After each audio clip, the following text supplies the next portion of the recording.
ಸ್ವರಗಳ ಮುಂದೆ ಸ್ವರ ಬಂದರೂ ಸಂಧಿಯಾಗದಿರುವುದು. ಸರ್ ಪ್ರಕೃತಿ ಭಾವ. ಕೃತಿ ಭಾವ. ಓಕೆ. ಸರ್ ಲೋಪ ಭಾವ. ಲೋಪ ಭಾವ. Super sir, no problem. ಲೋಪ ಭಾವ ಸೂಪರ್. ಲೋಭ ಭಾವ. Okay super sir. ಹರೀಶ ಎಲ್ಲಿದ್ದೀಯಾ? ಹರೀಶ ಎಲ್ಲಿದ್ದೀಯಾ? ಇದನ್ನ ಮಿಕ್ಸ್ ಮಾಡಕ್ಕಾಗತ್ತಾ ಸರ್ ನಾನು? No sir. ಹರೀಶ ಎಲ್ಲಿದ್ದೀಯಾ, ಸೊ ನಾನು ಇದನ್ನ ಹರೀಶ್ ಎಲ್ಲಿದ್ದೀಯಾ, ಹರೀಶೇ ಎಲ್ಲಿದ್ದೀಯಾ ಇದನ್ನ ಮಾಡಕ್ಕಾಗತ್ತಾ? Or it will be always Harisha ಎಲ್ಲಿದ್ದೀಯಾ, ಇಲ್ಲ ಆ ಅಂಗಡಿ, ಆ ಪ್ಲಸ್ ಅಂಗಡಿ. ಯಾವ ಅಂಗಡಿ? ಆ ಅಂಗಡಿ. ನಾನು ಇದನ್ನ ಆ ಪ್ಲಸ್ ಆ ಜಾಯಿನ್ ಮಾಡಿ ಆ ಅಂಗಡಿ ಅಂತ ಮಾಡಕ್ಕಾಗತ್ತಾ? ಆಗೋದಿಲ್ವಾ ಸರ್? ಆಗಲ್ಲ ಸರ್. ಆಗಲ್ಲ.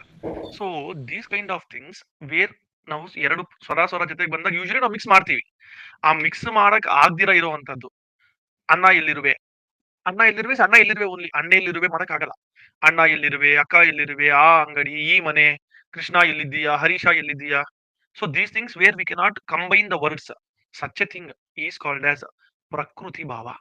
ಅದಕ್ಕೆ ಡೆಫಿನೇಷನ್ ಏನಿಲ್ಲ, ಅದೇ ಡೆಫಿನೇಷನ್ ಅವ್ರೇನ್ ಕೊಟ್ಟಿದಾರಲ್ಲ ಅದೇ ಡೆಫಿನೇಷನ್. ಸ್ವರಗಳ ಮುಂದೆ ಸ್ವರ ಬಂದರೂ we cannot join the words is called as ಪ್ರಕೃತಿ ಭಾವ.